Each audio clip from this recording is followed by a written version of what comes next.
Hello Nidorinas and Nidorinos, I'm KingNido and today we're coming to you from Mahogany City where the explorers are on the cusp of making history, because if they win here today against the Burbank Plasma, they will get their 10th victory in a row and tie the all-time win streak record. But with that said, let us know in the comments below who you think is going to win this matchup. Or will it be the ice types? Will it be the poison types? Let's go! 3, 2, 1, go! Now, the Burbank Plasma are no stranger to win streaks. They have won 9 games in a row, and they start out with Venusaur and Muck in its Cantonian form. It will be Avalok in its Colosseum form, and Sneasler, the Terrestrial draftee, starting out for the Mahogany Explorers, and it is having a great season taking on this ice typing, and it is normally a poison type Pokemon, so it should know how to handle the Burbank Plasma, but its poison touch ability will not be able to come into play today, as it is going to go for the Hurricane, but that is going to be avoided by Muck, and this allows Venusaur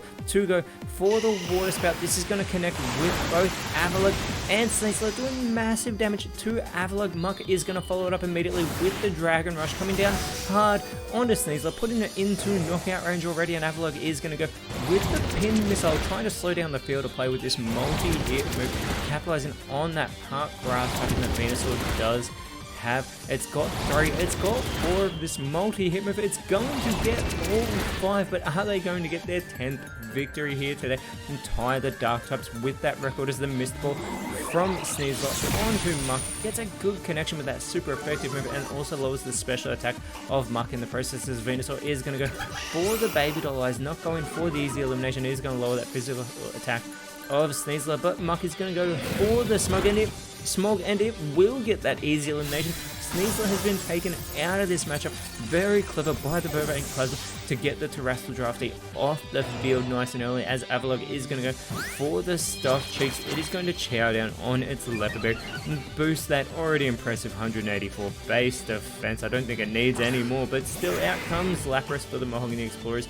Venusaur immediately going with the Baton Pass, so it's actually going to go back to the bench. It's going to have a quick break, but out in its place it will be Overquill, and it is going to be on the receiving end of a Poison Fang. Not very effective from Lapras, but it actually activates that Poison Point ability, so Lapras is going to be the one being poisoned from the Poison Fang. And Muck follows it up with the Inferno.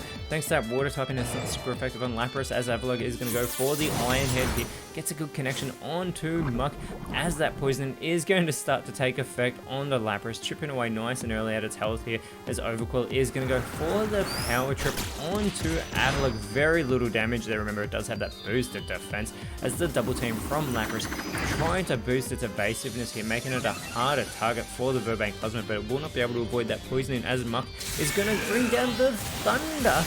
And it actually connects even with the boosted evasion, super effective on Lapras, as the Roar of Time from Avalok going for Overquill here. And it gets a great connection, but that poisoning still chipping away there at Lapras, as Overquill is going to go with the Parting Shot. So now Overquill is going to be the one going back to the bench, and Avalok does have its attack and special attack lowered here on the field. Overquill back to the bench. We know it's going to be Venusaur coming back out onto the field, and Lapras is going to go for the Icy Wind, connecting with both poison types, and eliminates Lapras with that super effective critical hit. It lowers the speed of Muck in the process as well, but the Mahogany Explorers have just leveled the playing field. We know Overquill will be coming back out on the field shortly, but first Avalok does have to recharge. This allows Muck to try and capitalize with an Arrow Blast here, putting Avalok into knockout range, and there is that poisoning, putting Lapras into knockout range as well. At this stage, it seems like the Burbank Plasma are in control, as out comes Overquill, immediately going for the extra Sentry, trying to get that elimination of Avalok, and it is successful, putting the Burbank Plasma back in front. Lapras needs to go for something big, going with the Disable, a very intelligent play. It will prevent Muck from going on the offensive, and it will cause it to struggle very soon. But first, Lapras will feel that poisoning yet again, and the Explorers are about to send out their next Pokemon, and it is Mamoswine coming out onto the field. Overquill, though, still with speed control, goes for the focus energy. This could be very critical here, as it is getting pumped on the field. Mamoswine though with the tri-attack onto Muck, who is able to hold on but barely. Lapras with the Aurora Beam. The 1-2 connection finishes Muck off, yet again leveling the plane for preventing it from going for a struggle that surely would have eliminated Lapras. But regardless, that poisoning is going to finish Lapras off, putting the Virbank Plasma immediately back in front. There are 3 Pokemon remaining for the Explorers as they send out Cloyster. There are 4 remaining for the Plasma as they send out Tentacruel. 2 water types coming out onto the field. Tentacruel with the Metal Burst, but unfortunately that does fail. Overcoil looking to do its part though, goes with the Brute Break, super effective, massive damage being done to Mamoswine, who is going to respond with the Thunderbolt, capitalizing on that part water typing of Tentacruel, super effective damage being done there. Cloyster follows it up with the Forest's Curse. They're actually going to add the Grass typing to Overcool, making it a trio-typed Pokemon as Tentacruel with the triple arrows on the Cloyster, super effective, they're great connection, also lowering that physical defense of Cloyster. That is base 180, only a little bit behind Avalugg as the conversion from Overcool. It's going to change its typing into the Dragon type. Mamoswine surely wants to go for an Ice type, but instead goes for the Eerie spell. Another super effective hit there onto Tentacruel and cuts into its PP by 3. As Cloyster has flinched, it is on the receiving end of a scratch there from Tentacruel. Overcool follows it up with the no retreat. It's going to go for the Omni Boost. It knows it has a huge task to try and take down the Explorers with those 9 victories in a row. Getting that Omni Boost could be a crucial play as the Virbank Plasma still have 4 Pokemon remaining. They want to end this win streak. They want the victory for themselves. Mamoswine with the Fickle Beam, and puts Tentacruel into knockout range. Cloyster could follow it up, but it goes with the Imprison. The Imprison strategy is coming into play for the Mahogany Explorers. This leading to a struggle from Overcool, gets the critical hit onto Cloyster as well, putting it in knockout range. Tentacruel needs to go for Cloyster and get that elimination. It does go for Cloyster, but Cloyster is able to hold on by a thread. It will keep it in this matchup for a little bit longer, but Tentacruel is eliminated thanks to recoil damage. Mamoswine follows it up with the Amber. Very little damage being done to the Dragon type. Overcool. Cloyster though follows it up with the triple arrows and gets the elimination with the critical hit. The Mahogany Explorers have just taken the lead. There's 2 Pokemon remaining for the Virbank Plasma. It will be Glimmora coming out, and it is going to be joined by Muck this time in. It's a Alolan form, but they both have to struggle. They need to go for Cloyster, but for Glimmora, it goes for Mamoswine. It does get some recoil damage. This allows Mamoswine to try and capitalize, going for the Dream Eater, but unfortunately neither of the Plasma are asleep. But Cloyster is going to try and do its bit, going with the Acupressure here on the field. It is going to boost its accuracy, but it's such an easy target. It surely should have gone on the offensive as Muck is going to struggle, but it also goes for Mamoswine. There is recoil damage for Muck as well, and Glimmora is going to go for Mamoswine as well, putting it in knockout range. They're at least continuing on the offensive, just for the wrong Pokemon. The Giga Drain from Mamoswine, trying to get some of that health back, taking it from Glimmora. They're trying to capitalize on its part rock typing.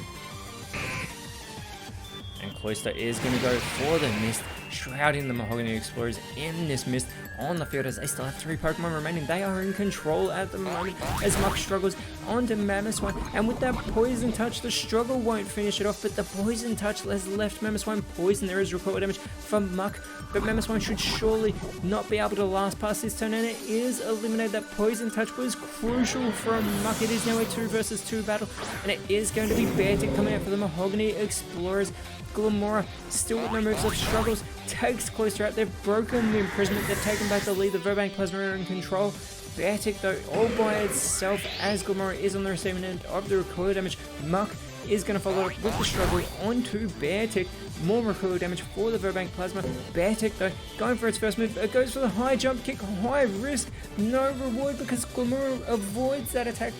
Beartic keeps going, it crashes. The Plasma could capitalize. A Perish Song from Glimmora. They want this winning streak over. They do not want the Explorers to win. As a stockpile from Muck, it is going to stockpile 1 and boost that physical and special defense.